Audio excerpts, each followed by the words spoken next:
if we look here then, Rich, as I say, some of the inconsistencies that you had, I mean, there was kind of your spine angle at setup. Again, for a tall guy, good setup, good posture, nothing really sort of made you wrong there, okay?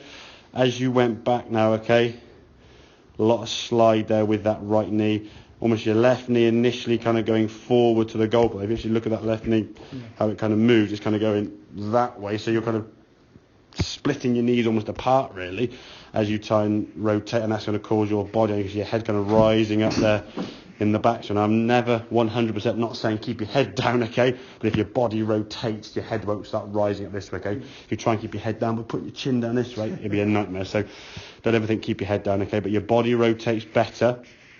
Okay, this sliding motion now is causing the problem again. Quite a long backswing because your spine now is basically tilted that way. So if we actually take a club now and go, okay, well, there's 90 degrees to your spine, you're not really overswinging, are you? Because your spine's tilted this way, because your hip has gone that way, it's now kind of a longer backswing. So you're losing again control because the distance that club's got to travel from all the way there, all the way back to the golf ball to make contact. Okay, you're just looking at that position. Now, as a practice drill, what I would try and encourage, okay, is you doing this, okay? So left knee kind of going towards your right foot. You can see now there this right leg and this right hip are kind of going back behind you, helping you turn and keeping that spine a little bit more on a straighter vertical angle rather than this sort of tilted that way, okay?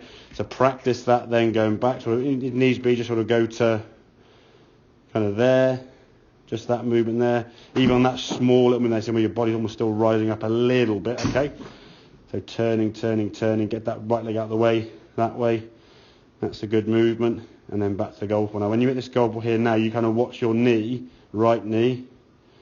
It kind of then wants to go, I want to do this because I've been used to kind of going that way. You can see the knee kind of doing that, and you kind of go back into a sort of similar-ish position.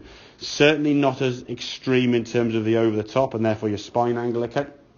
Hip starts to go right, but the knee kind of in your head just wants to float this way. That's something you've always just got used to doing, so your knee kind of feels comfortable going this way rather than kind of this knee almost in some ways going back behind you, yeah? And that's going to take just practice, okay? Physically, you can make the move. When I kind of stood there and just sort of just twisted your hips, the move back to golf ball was great, okay? When you sort of practice it there bit by bit over a short amount, okay, the movement's good. When you step to the golf ball, it then kind of does its own little thing, because obviously you're thinking so much about hitting this little thing down there, this leg's going to go into kind of autopilot mode. It's not going to sort of think, okay, well, what are we going to do now? So practicing that up against the wall, as we said, so work on here now, okay? Get the sensation that this hip, this knee, hip and shoulder are kind of getting turned behind you, okay? Try and take them kind of back this way. We're not trying to slide them out laterally, okay? You could even do that up against, or even the other way, to be fair, face the wall from the side this way. Face this way now and just try and feel this hip moving away, not your knee kind of going into the wall. You could do that down a driving range, potentially, what you can actually set up on a range if you put, here's my dodgy drawings there, okay, like a little basket there. They can maybe stack them on top of each other, okay. If your leg slides that way, you'll knock the basket over, okay. That might take a bit of sort of station sort of setting up and so on, but you can get an idea of how that's going to work.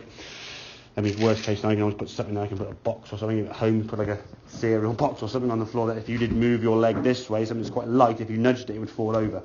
This knee and hip should sort of be moving away from that, never really going laterally.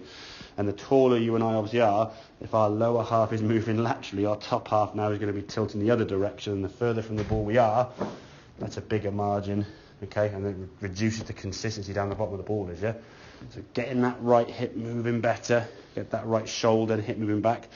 So when you go to the range, you work on that, okay? In time, what I want to try and see is kind of a backswing position where your club is sort of roughly in that position, not because you've just shortened the swing, it's because your spine angle now is more this way, not that way, yeah? Get your body moving better, working this way, not the slide. That kind of makes sense in here? Yeah. Yeah, go have a couple more.